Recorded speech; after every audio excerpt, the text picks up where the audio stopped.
Un gruppo di amici ci segnalano che sul collettore Padano, località Portoviro, hanno chiuso il ponte sulla Gramignara e che crea non solamente disagio ai cittadini, ma però ci sono alcune cose che vogliamo capire. Andiamo e sentiamo appunto un po' di persone che abitano in questa zona. Naturalmente vediamo anche le macchine che purtroppo per passare dall'altra parte devono fermarsi, però c'è qualche perplessità.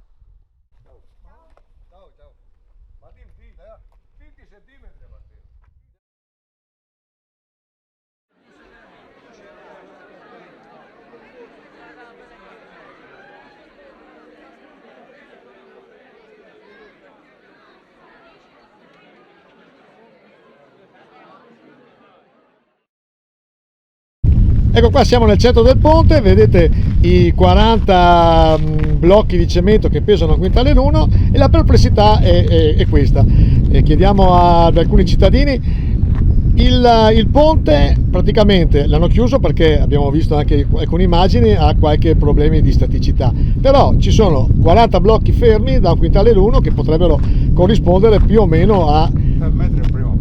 Ecco, potrebbero corrispondere a quante auto? 3 auto, 4? A 3 auto sicuramente, quindi abbiamo 40 blocchi da circa un quintale all'uno, che sono 40 quintali, e quindi non vedo perché non possa passare un'automobile o anche due contemporaneamente e invece con il peso permanente dei blocchi si possa fare. Altra cosa che dobbiamo dire sicuramente, ci hanno segnalato dei cittadini che arrivano fin qua con l'automobile e poi trovano il ponte chiuso. Secondo noi dovrebbe essere segnalato alla rotonda all'ingresso, all'uscita della statale Romea, che praticamente la strada è chiusa, quindi vediamo un disagio per i cittadini che abitano dall'altra parte, quindi in località Mea, e quindi qua a questo punto secondo me questo qua è una situazione che deve essere risolta,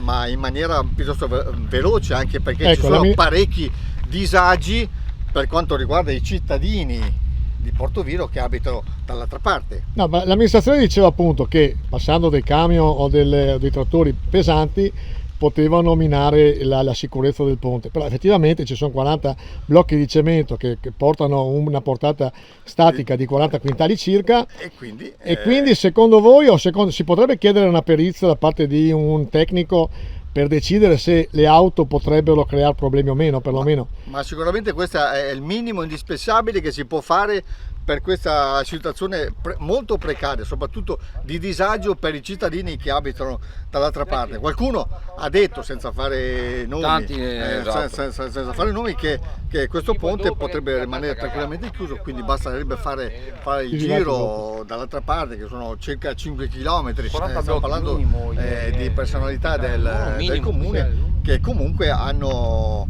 detto che questa situazione va bene.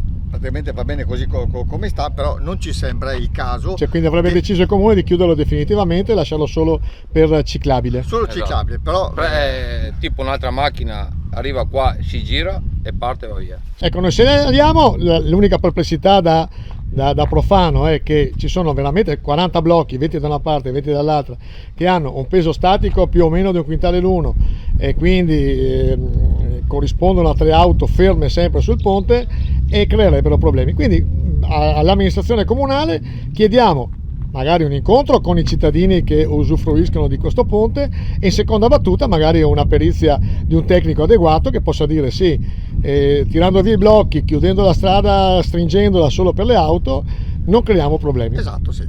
Vi ringraziamo. Questo è il nostro, diciamo, come si può dire? Il nostro appello. Il nostro appello, ecco. Grazie.